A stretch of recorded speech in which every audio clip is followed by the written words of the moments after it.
Para el curso de Anatomía y Fisiología Humana 1 tenemos la presentación del sistema nervioso.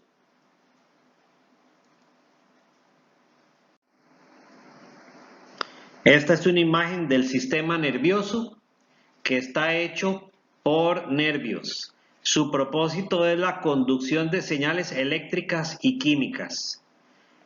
Captar estímulos del entorno, estos son estímulos externos, o captar estímulos del propio cuerpo, que son estímulos internos.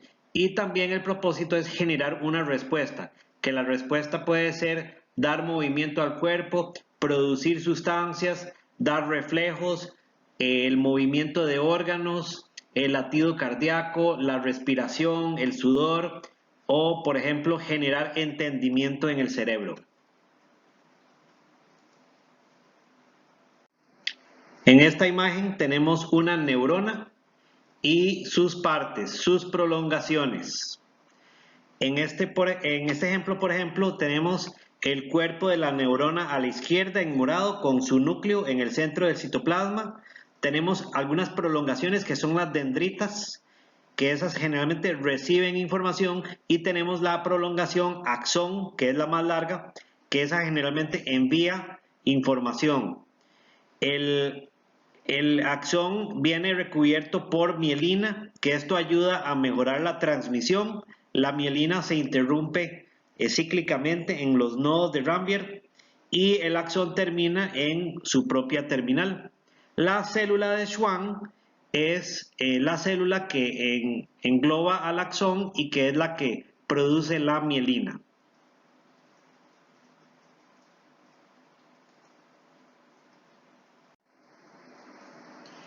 Hay diferentes tipos de neuronas, por ejemplo, en cómo se ven según la posición del núcleo con respecto al resto de la neurona. Por ejemplo, están las multipolares, las unipolares o las bipolares.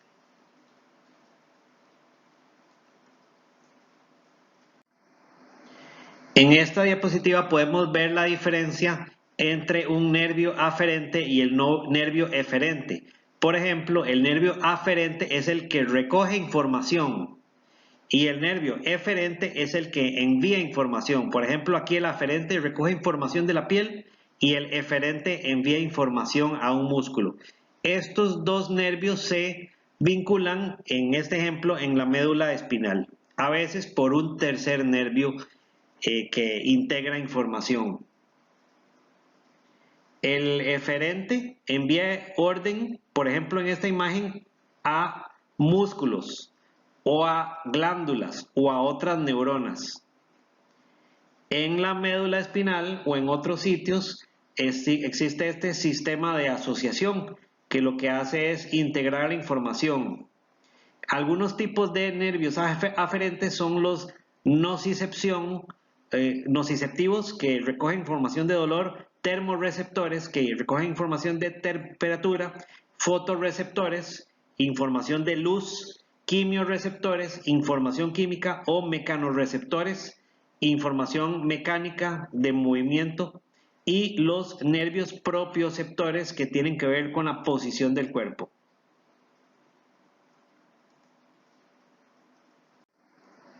Aquí tenemos una sinapsis y los neurotransmisores. Los nervios no están pegados uno con otro, no están adheridos, siempre hay un espacio entre un nervio y otro. Entonces arriba aquí tenemos donde termina un nervio, ese es el nervio presináptico, y abajo está donde comienza otro nervio, que ese es el nervio postsináptico. Ese espacio en el medio donde se ve ahí el neurotransmisor o esas bolitas verdes flotando, ion de sodio, esa es la sinapsis, que ese es el espacio. Por ejemplo, en el nervio presináptico hay una vesícula que contiene esos neurotransmisores. Esa vesícula se acerca a la superficie del nervio, suelta esos neurotransmisores, esas bolitas rojas. Esos neurotransmisores flotan por el espacio, por la sinapsis, hacia el siguiente nervio y, por ejemplo, interactúan con un canal iónico, por ejemplo, en esta imagen, y permite que esa bolita verde, ion de sodio, entre al siguiente nervio. Entonces, la función de este neurotransmisor es abrir este espacio, ese canal, para que el ion de sodio pueda entrar al siguiente nervio. Y así cada neurotransmisor tiene su función diferente dependiendo qué está uniendo con qué. Si está uniendo nervio con músculo, o si está uniendo nervio con otro nervio, o nervio con glándula, por ejemplo.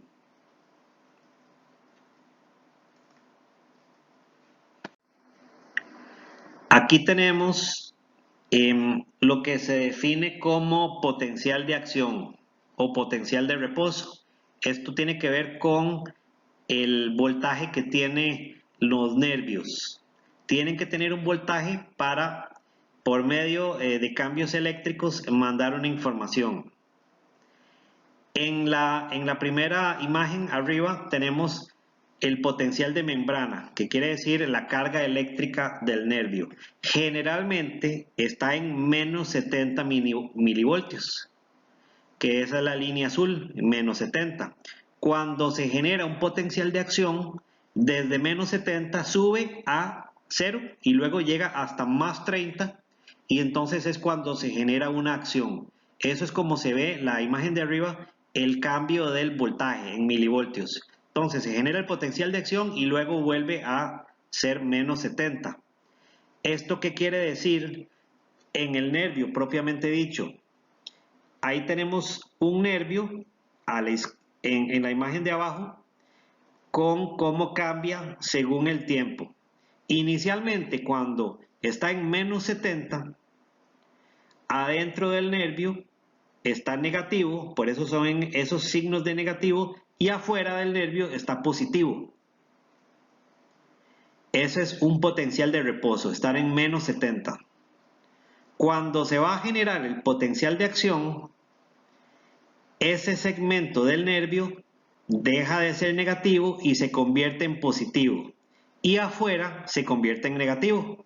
Entonces ahí es cuando se genera el potencial de acción, más o menos por donde está la flecha verde.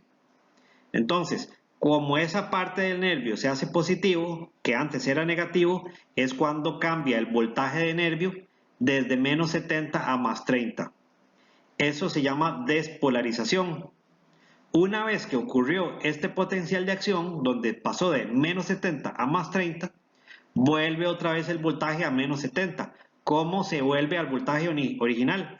Las que estaban positivas otra vez se hacen negativas, y por fuera del nervio las que estaban negativas se hacen positivas. Entonces se alcanza la condición original del nervio, y eso consiste, ese cambio es la zona roja, que esto es ya la repolarización. Entonces podríamos resumir que el nervio comenzó con un potencial de reposo, se generó el potencial de acción donde cambiaron las polaridades del nervio en ese punto, y luego de que se repolariza vuelve a estar en un potencial de reposo en un menos 70 milivoltios por dentro y un grado de positividad por fuera del nervio. Esos son los cambios en el potencial de reposo. ¿Cómo es que en ese segmento del nervio que antes era negativo se hizo positivo? Eso es porque cambiaron sustancias de posición, antes estaban adentro y después estuvieron afuera de la célula, o al revés, sustancias que eran positivas o negativas. Cuando esas sustancias cambian de posición, es cuando hace cambiar el voltaje del nervio en ese punto. Entonces, era negativo, en el potencial de reposo se despolarizó, se hizo positivo por un traslado de sustancias positivas y negativas, y luego se repolariza, vuelven a cambiar esas sustancias y vuelve a adoptar el potencial de reposo, que era de menos 70.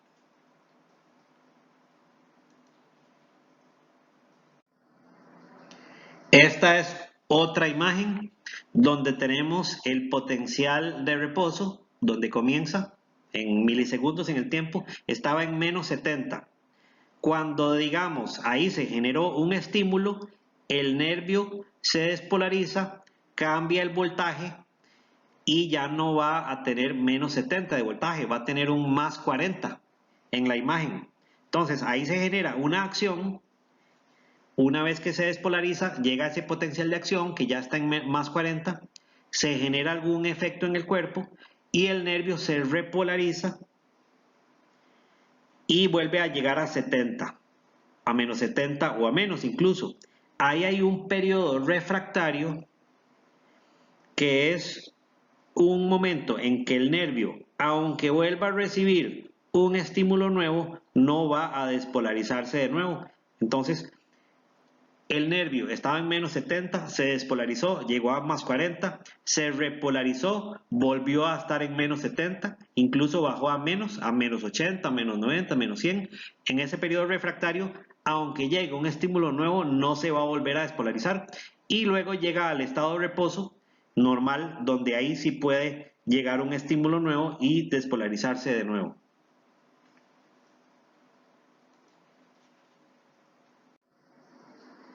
En esta imagen tenemos la neuroglía o nervios que le ayudan a las neuronas en el sistema nervioso central o en el sistema nervioso periférico. Por ejemplo, en el sistema nervioso central tenemos las células ependimarias, los oligodendrocitos, los astrocitos o la microglía. Y en el sistema nervioso periférico tenemos las células satélite o las células de Schwann que ya vimos en una imagen previa. Como ya vimos, hay diferentes tipos de neuroglía que también se llaman células gliales. Entonces hay diferentes células gliales para el sistema nervioso central que para el sistema nervioso periférico. En el sistema nervioso central, la neuroglía, que son esos cuatro, por ejemplo, tenemos los astrocitos, que son los principales. Están hechos para mantener la función normal de la neurona.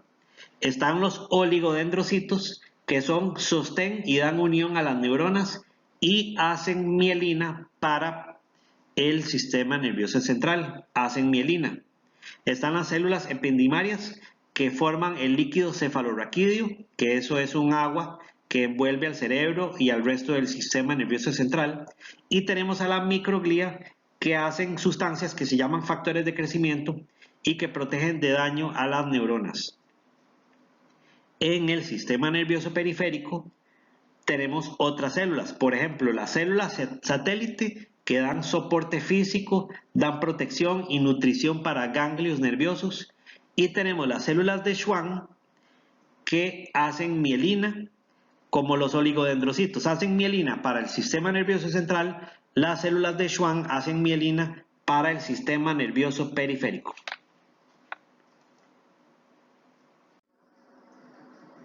En esta imagen tenemos el sistema nervioso central. Existe el sistema nervioso central y el periférico. Este es el central, que está hecho por el cerebro, por el tallo y por la médula espinal. El encéfalo es el cerebro. Luego, debajo del cerebro sale el tallo, que está hecho por el mesencéfalo, el puente y el bulbo. Atrás del tallo y abajo del cerebro está el cerebelo. Y luego, después del tallo, sigue la médula espinal en su segmento cervical, torácico, lumbar y sacro. Entonces, todo esto es el sistema nervioso central, que es diferente que los nervios del sistema nervioso periférico.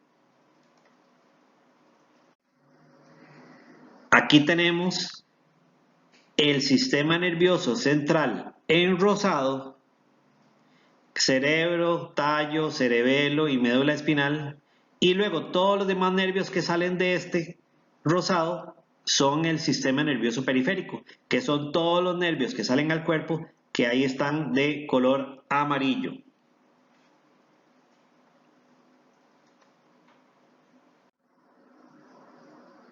En esta imagen tenemos el sistema nervioso somático, porque hay dos tipos de sistemas: el somático, que está bajo voluntad de la persona, y el autonómico, que escapa a la voluntad de la persona, que funciona de manera independiente, sin uno pensar en ello.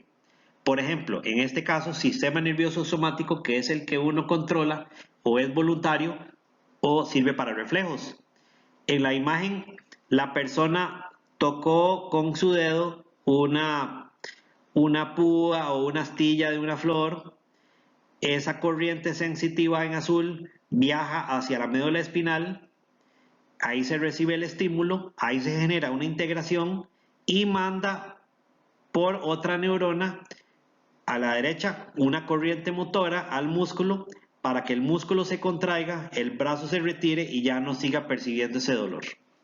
Entonces, esta es una parte, por ejemplo, del sistema nervioso somático que da una señal voluntaria generalmente.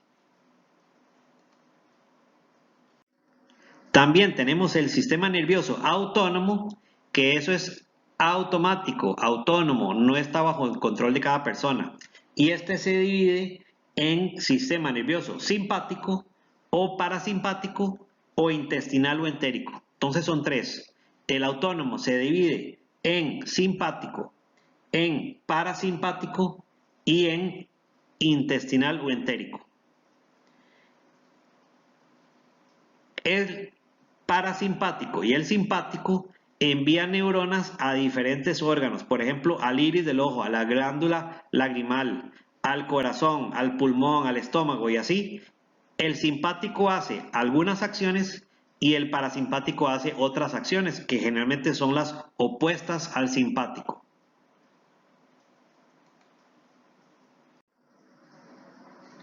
Aquí otra vez diferentes acciones del sistema nervioso autónomo, las secciones parasimpática y simpática. Los dos, por ejemplo, inervan la pupila, solo que el parasimpático hace contraer la pupila y el simpático la dilata. El parasimpático ralentiza o hace más lenta las pulsaciones del corazón y el simpático hace subir las pulsaciones.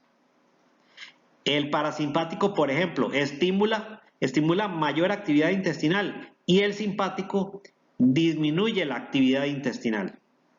Entonces así diferentes sistemas van a los mismos órganos, pero generalmente dan efectos opuestos uno al otro. Esos son del sistema nervioso autónomo los que son simpáticos y parasimpáticos. Y el tercer tipo es el que es intestinal o entérico, que van al intestino.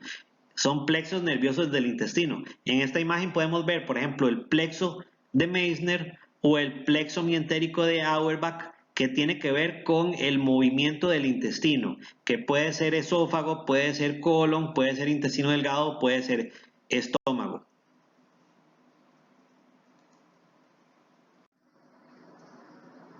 En esta imagen tenemos los lóbulos del cerebro, que es del sistema nervioso central. Hay varios lóbulos, está de cada lado, porque el cerebro se divide en mitad izquierda y mitad derecha, está el lóbulo frontal, está el lóbulo parietal, está el lóbulo occipital atrás y está el lóbulo temporal.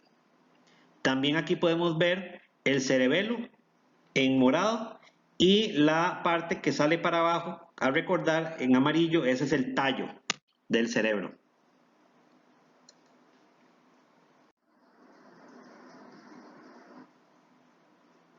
En esta imagen podemos ver las diferentes capas del cerebro.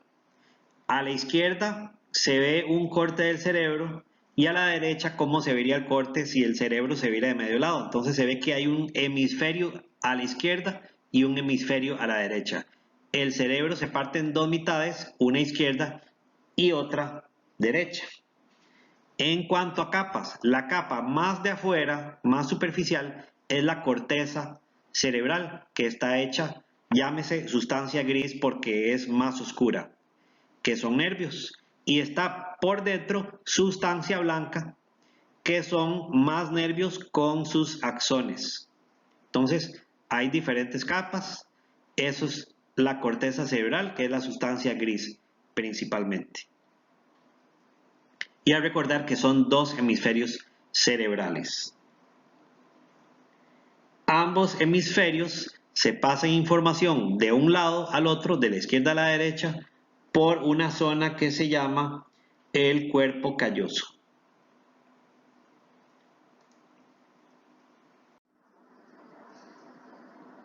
Estas son otra imagen donde se ven estructuras subcorticales del cerebro. ¿Qué quiere decir subcorticales? Que están más adentro o más profundas que la corteza que vimos en la imagen anterior. Aquí, por ejemplo, una estructura subcortical es el tálamo, está el hipotálamo. Si hipo significa menor o abajo de, entonces el hipotálamo está abajo del tálamo. Está el infundíbulo, está la hipófisis. La hipófisis se conecta al hipotálamo por medio del infundíbulo. Y está la silla turca. La silla turca no es parte del cerebro, es parte del cráneo, del hueso. Ahí podemos ver entonces que la hipófisis, que es parte del cerebro, está en un espacio pequeñito del hueso que le da espacio, que es la silla turca, que eso es del cráneo. Entonces son algunas estructuras subcorticales del cerebro.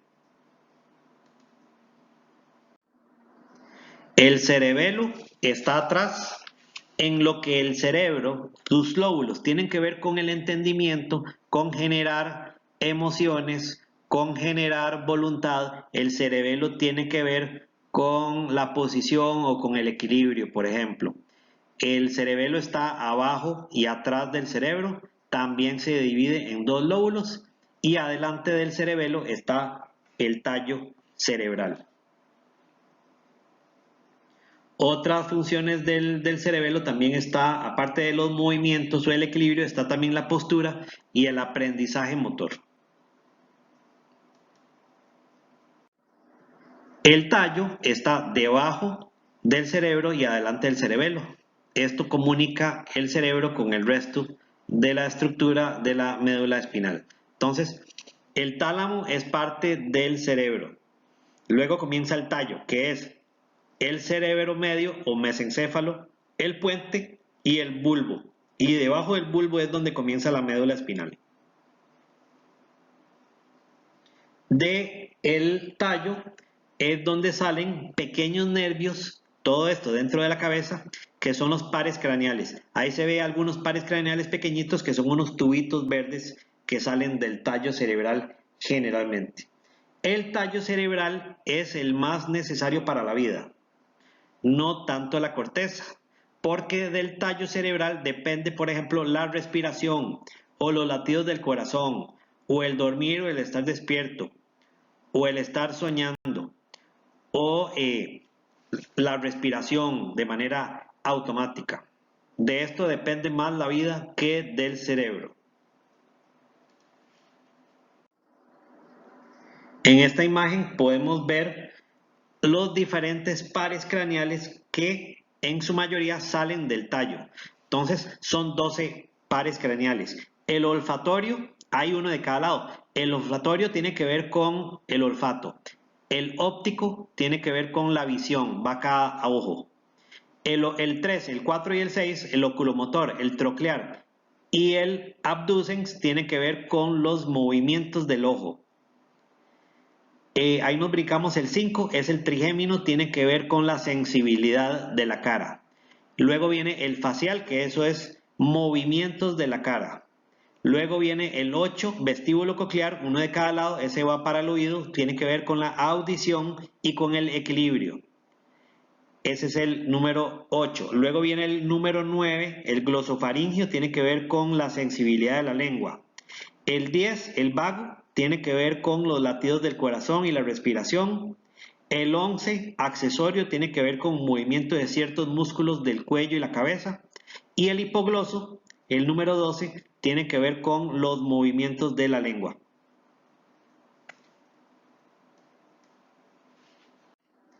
En esta imagen tenemos la médula espinal, el tallo y todos sus nervios se unen, siguen para abajo en la columna vertebral y conforman la médula espinal. La médula espinal se ve ahí, va por detrás del cuerpo principal de la vértebra y es una colección de nervios. Cada tantos niveles tira nervios a cada lado que se van a convertir en los nervios periféricos. La médula espinal, al ser parte del sistema nervioso central, tiene también su sustancia gris y su sustancia blanca. A cada nivel entra por detrás la raíz sensorial y sale por delante la raíz motora. Entonces, la unión de la raíz sensorial y la raíz motora conforman el nervio raquídeo. Todos salen en cada nivel de la médula espinal y esta médula espinal sale por detrás del cuerpo principal de la vértebra. En la imagen sale entre cada vértebra, entre dos vértebras hay un disco intervertebral y algunos nervios que salen de la médula hacen una cadenita también de nervios que es la cadena de los ganglios simpáticos.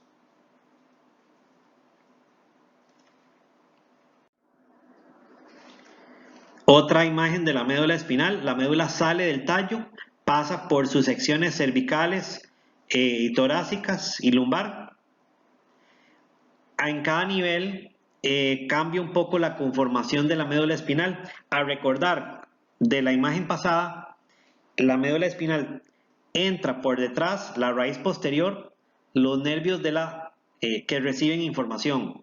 Tira por adelante, raíz anterior.